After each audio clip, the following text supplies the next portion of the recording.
आज के प्रसंग में हम भक्ति और मुक्ति दोनों से संबंधित कथा वार्ता इस मंच के माध्यम से श्रवण करेंगे,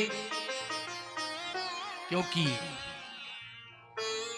एक बालक का, इसी गांव का बालक था, उसकी दुर्घटना में मृत्यु हुई, तो कम से कम उसे मुक्ति तो मिल ही जाए।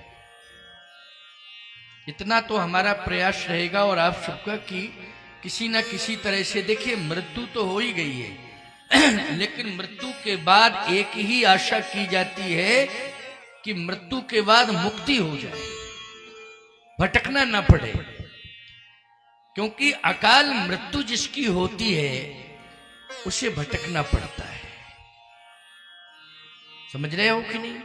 लेकिन कथा के माध्यम से, कथा में राजा परीक्षित की मृत्यु हुई, भागवत की कथा सुनते हो ना, कथा के समय ही मृत्यु हुई, कथा में मृत्यु हुई। क्यों भाई, भागवत सुनते हो? राजा परीक्षित की मृत्यु कहां हुई? कथा स्थल पर हुई।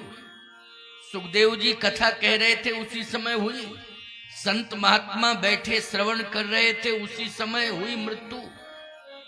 शुक्रताल जो आज उत्तर प्रदेश में स्थित है, जहां पर सुखदेव जी ने परीक्षित को कथा सुनाई, वहां गंगा का तट है। कहां है? गंगा का तट है। कोई बात नहीं है, अपने हिसाब से कर लो बेटा, उसमें परेशान मत हो, अपने विवेक से काम करो, ज्यादा घबराने की जरूरत नहीं है। ये तो यंत्र से संबंधित व्यवस्था है, उसको अपने हिसाब से ठीक कर दी। लेकिन इसमें आवाज ही नहीं आ रही है तो वैसे ही है। क्या इसका कोई सोशल मीडिया से कनेक्ट तो नहीं है कि वहां से वहीं आवाज जा रही हो? क्योंकि एक तो ठीक है, कोई बात नहीं है, अपना काम करो। वो क्या हुआ कि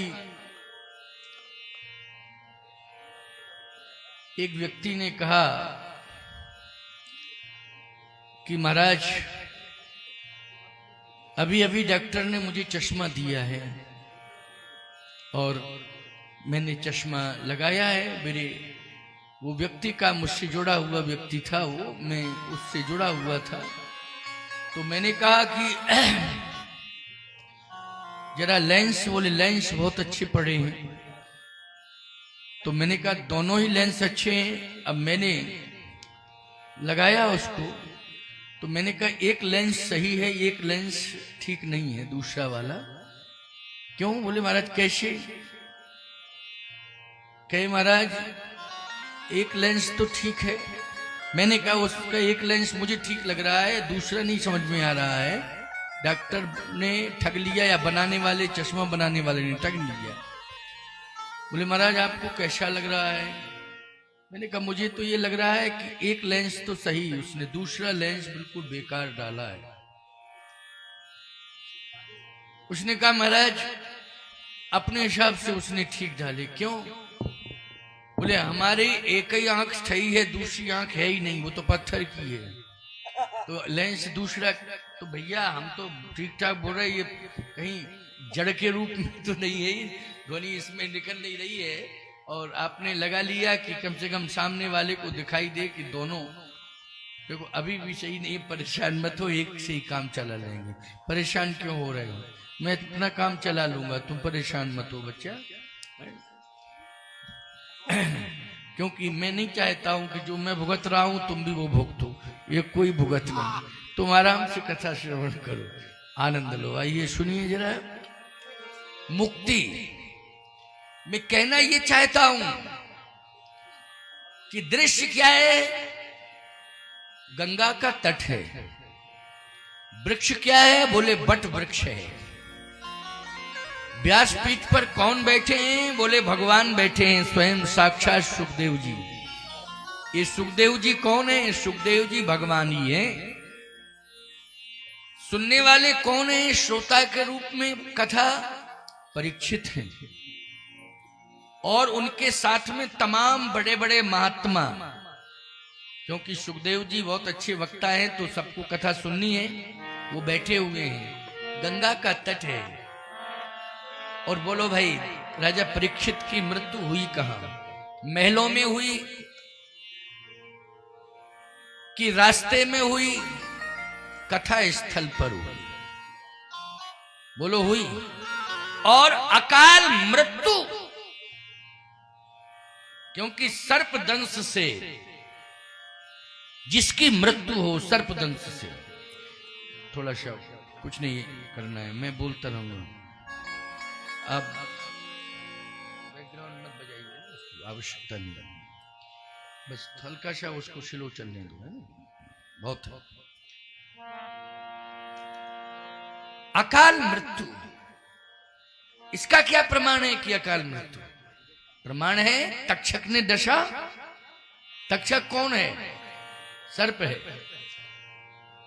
सर्प दंश से अगर किसी की मृत्यु होती है तो याद रखना उसको अकाल मृत्यु ही कहते।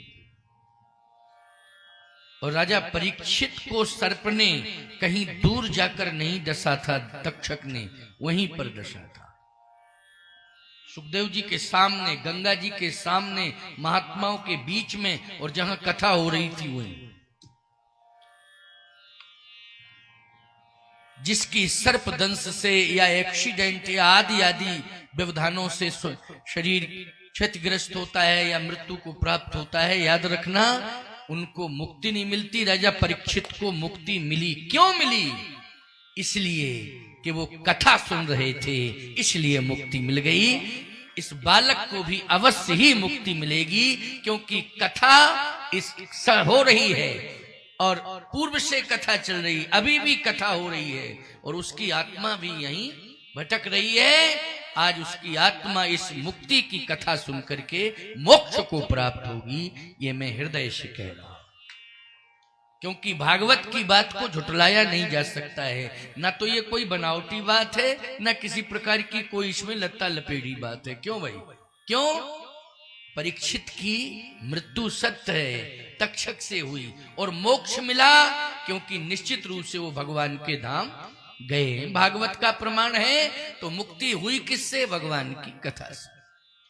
इसलिए ये शब्द जो है कथा के उसके कानों तक पहुंच रहे होंगे, निश्चित रूप से यही कथा के शब्द, राम कथा के शब्द उसका उद्धार करेंगे। मृत्यु तो हो ही चुकी है, क्योंकि मृत्यु योग था, इसलिए मृत्यु योग के कारण वो मृत्यु हुई है। लेकिन ये कथा मोक्षदायिनी है, ये कथा के शब्द उसकी आत्मा में, उसके कानों में पड़े और उसको मोक्ष मिले। भगवान से मेरी प्रार्थना है। आइए अब एक बात सुनिए। दो को मुक्ति मिली है, जड़ रूप में जो थे, जड़ रूप में जो थे, दो को मुक्ति मिली। किसको मिली? एक तो अहिल्या को मिली और दूसरा धनुष को मिली। प्रसंग भी कुछ इसी क्रम का है, थोड़ा सा मैं उसको परिवर्तित करके आज व्याख्यायित कर रहा हूं, ठीक है ना? क्योंकि आज परिवर्तित करके उसको, बात वही कहूंगा लेकिन थोड़ा परिवर्तित करके करूंगा। और मैं विलंब से इसलिए आया कि मैंने जब सुना तो मैं सोचता रहा, विचार करता रहा, फिर विचार करके मैं भगवान से ही अनुमति लेकर के आया हूं। किससे? अपने ठाकुर जी से अनुमति लेके आया हूं। मुझे सोचना पड़ा, विचार करना पड़ा, तभी मैं आया हूं और अपनी बात आप तक भी पहुंचा रहा हूं, और उस मृतक आत्मा के कल्याणार्थ भी आज ये मुक्ति मोक्षदायिनी कथा को कह रहा हूं। आप लोग भी श्रवण करें। हम लोग उसके दुख में सम्मिलित हैं, सभी लोग। ये तो दुख है भाई, हम लोग सब लोग उसके दुख में सम्मिलित हैं। घटना तो घट ही गई है, लेकिन कल्याण भी तो होना चाहिए। क्या होना चाहिए? कल्याण होना चाहिए। तो कल्याण किस तरह हो सकता है? एक ही उपाय है और कोई दूसरा उपाय है नहीं। कल्याण के लिए एक ही उपाय है। तो आइए सुनिए। मुक्ति जड़ के रूप में दो हैं। एक तो जड़ के रूप में अहिल्या है, क्योंकि वो पत्थर की है। श्राप के कारण, गौतम ऋषि के श्राप के कारण अहिल्या क्या बन गई? पत्थर बन गई। और पत्थर को क्या मानते हो? बोलो भाई। पत्थर को जड़ ही कहना पड़ेगा। कहना पड़ेगा कि नहीं? अच्छा बोलो, धनुष हड्डियों से बना हुआ था। बोलो, बना था ना हड्डियों से। दधीच की हड्डियों से क्या बना था? धनुष बना था। अच्छा ईमानदारी से बताओ, हड्डियों को क्या कहोगे? जड़ ही तो कहोगे, हैं? हड्डियों को तो जड़ कहा जाता है। अस्थियों का धनुष है, वो भी जड़ है। अहिल्या पत्थर की है, क्योंकि दधीच की अस्थियों का वो धनुष है। इसलिए अब वो चैतन्य नहीं है। क्या है? दधीच की हड्डियों से बना हुआ धनुष जड़ है। और अहिल्या, बोले अहिल्या गौतम ऋषि की पत्नी है, ब्रह्मा जी की पुत्री है, लेकिन श्राप के कारण पत्थर हो गई, तो क्या माना जाएगा? जड़ माना जाएगा। दोनों ही चैतन्य रूप में थे। ये हड्डियां दधीच की हैं, तो दधीच जी क्या थे? बोलो, चैतन्य रूप में थे कि नहीं थे? मनुष्य रूप में थे कि नहीं थे? चैतन्य थे, मनुष्य थे, बोलो थे कि नहीं? अहिल्या जी चैतन्य थी, मनुष्य रूप में थी, तो ईमानदारी से बताओ, चैतन्य था दोनों का स्वरूप, लेकिन आज दोनों क्या बन गए? जड़ बन गए। धनुष भी जड़ है और पत्थर भी जड़ है, अहिल्या भी जड़ है। अब बोलो, इन दोनों को क्या चाहिए? मुक्ति चाहिए। इन दोनों को मुक्ति चाहिए। आप विचार करें, एक तथ्य की बात मैं आपको और बता दूं। क्या? ताड़का, अहिल्या और धनुष, ये सभी जो है मिथिला की सीमा में, ये बक्सर जो आता है ना, ये मिथिला राज्य से जुड़ जाता है। समझ गए हो कि नहीं? ठीक अयोध्या की सीमा वहीं पर समाप्त होती है, मिथिला की सीमा वहीं से प्रारंभ होती है। गंगा के उस तट तक अयोध्या की सीमा है, गंगा के इस तट से मिथिला की सीमा है। और विश्वामित्र जी का आश्रम उस तट पर नहीं था, इस तट पर था, जहां मिथिला की सीमा। अहिल्या के उद्धार में भी दोनों की ही कृपा जुड़ी है, सीता जी की और राम जी की।